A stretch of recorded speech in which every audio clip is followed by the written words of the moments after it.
அஸ்ஸலாமு அலைக்கும் வரஹ்மத்துல்லாஹி வபரகாத்துஹு.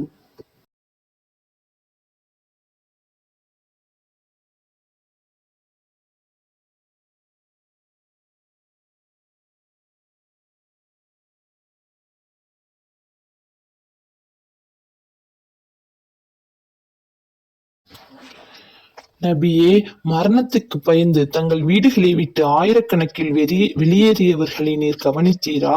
அல்லாஹ் அவர்களை இறக்கும்படி கூறி இறக்க செய்து பின்னர் அவர்களை உயிர்ப்பித்தான். நிச்சயமாக அல்லாஹ் மனிதர்கள் மீது கருணையுள்ளவன் ஆவான். எனினும் மனிதர்களில் பெரும்பாலானவர்கள் நன்றி செலுத்துவது இல்லை.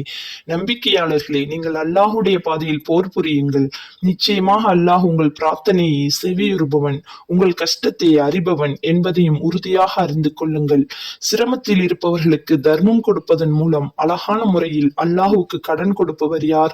அதை அவன் அவர்களுக்கு பன்மடங்கு அதிகரிக்கும்படி செய்வான்.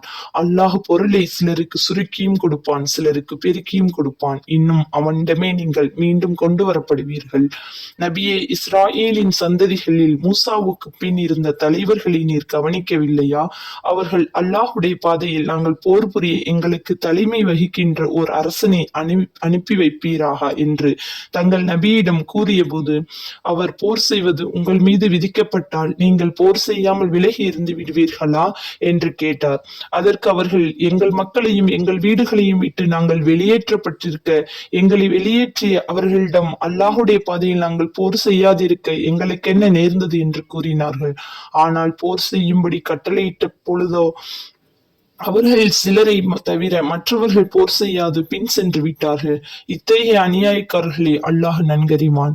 மேலும் அவர்களுடைய நபி அவர்களை நோக்கி, நிச்சயமாக அல்லாஹ் தாலூத்தை உங்களுக்கு அரசனாக அனுப்பியிருக்கிறான் என்று கூறியதற்கு அவர்கள், எங்கள் மீது அரசாளும் உரிமை அவருக்கு எவ்வாறு ஏற்படும்?